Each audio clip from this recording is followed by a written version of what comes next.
Mr Speaker, I rise to speak in this first reading debate of the Education, Food in Schools Amendment Bill.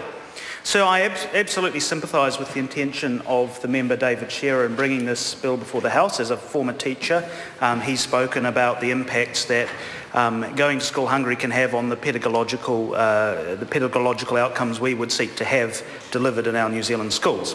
And I don't think there's any debate over that, as a matter of fact. I did listen very carefully to some of the previous contributions, and we had one from a member of the opposition about what things were like when he was growing up, so I thought I would share a similar story since we've heard this already during this debate. So I can't claim to have had any particular hardship at all in my upbringing. I was fortunate enough to grow up on a farm north of Auckland, where in fact we always had sufficient, partially because we grew a lot of produce, fruit and veg, as well as the meat and the milk that came off the land. But throughout my schooling career or time at school, I really did see the full gamut of the New Zealand educational system, from a decile 10 small rural primary school, Otaika Primary School, through to a school that was actually referenced earlier in question time today by Materia Ture, Manaia View School, except for when I was there it was known as Raumanga Intermediate, a decile 1 school, and definitely one of the most challenging for the teachers and one of the poorest schools in New Zealand, hence the decile 1 rating, and then Whangarei Boys High School, a decile 5 state school.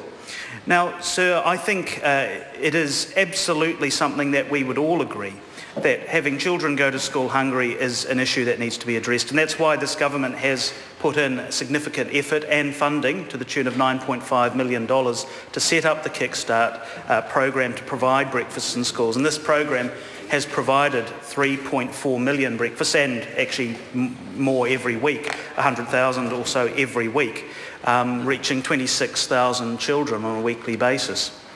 But if I think back to my time at Raumanga Intermediate School and think of the parents, some of whom were in pretty tough economic conditions, who managed to send their children to school with a decent breakfast. It may not have been anything particularly flash. It might be something along the lines delivered under the Kickstart program, a couple of Weet-Bix served up with some milk, or perhaps a couple of pieces of toast and some Marmite, but a nutritious breakfast, something so that they had a full tummy and could get on to the day's learning.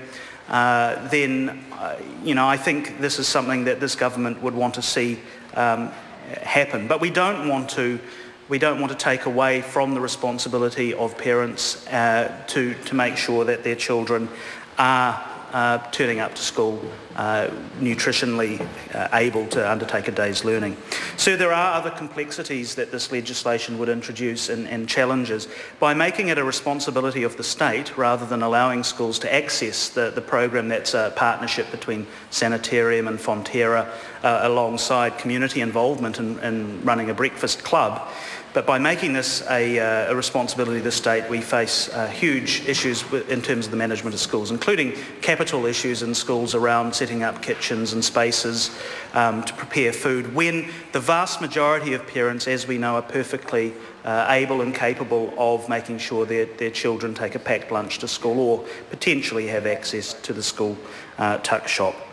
Also, the funding appropriated by Parliament for education is for that purpose, and I would wonder operationally how this would fit in, and I don't know if perhaps the member who's backed this bill has another opportunity to tell us more about how this fits in, because we're talking about effectively the provision of a social service via school. So I'd actually be interested to hear more about that.